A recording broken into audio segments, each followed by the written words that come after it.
નમસ્કાર વિદ્યાર્થી મિત્રો, કેમ છો?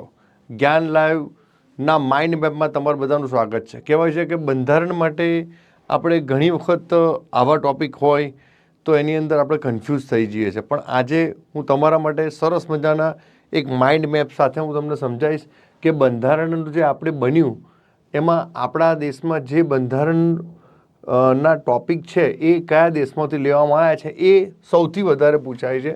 તો જુઓ, રાષ્ટ્રપતિની ચૂંટણી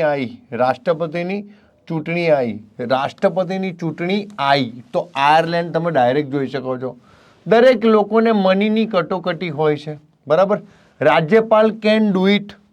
જો બધા જોડે બંધુત્વ અને સમાનતા રાખશો તો તમે કોઈ દિવસ ફસાશો નહીં, કોઈ પણ દિવસ માટે.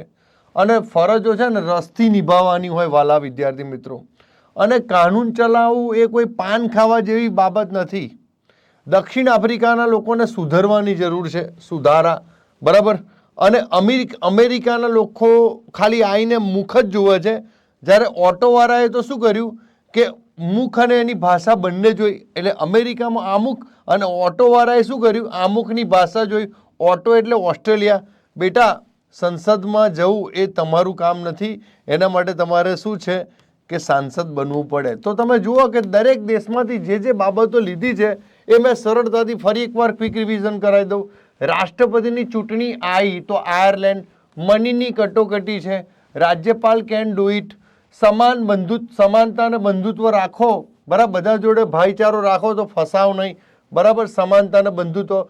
ફરજો રસથી નિભાવવાની હોય. કાનૂન એટલે કે જાપાન, આફ્રિકાના લોકોને સુધરવાની જરૂર છે, બરાબર. અમે મુખ જોઈને આવ્યા અને ઓટોવાળો જે છે મુખની ભાષા જોઈને આવ્યો. બેટા, સંસદમાં જેવું તેવું કામ નથી સંસદનું, કે સંસદમાં જવું એ જેવા તેવા લોકોનું બેટા કામ નથી.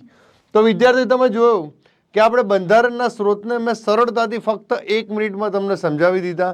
તો આવા જ વિડીયો જોવા તમે સરસ મજાના વિડીયો આવા દરેક ટોપિકના તમને જોવા મળશે. તો લાઈક કરો, ચેનલને સબસ્ક્રાઈબ કરો, અને જે નવા વિદ્યાર્થીઓ છે વિડીયોની લિંક શેર કરો મેક્સિમમ તમારા ગ્રુપમાં.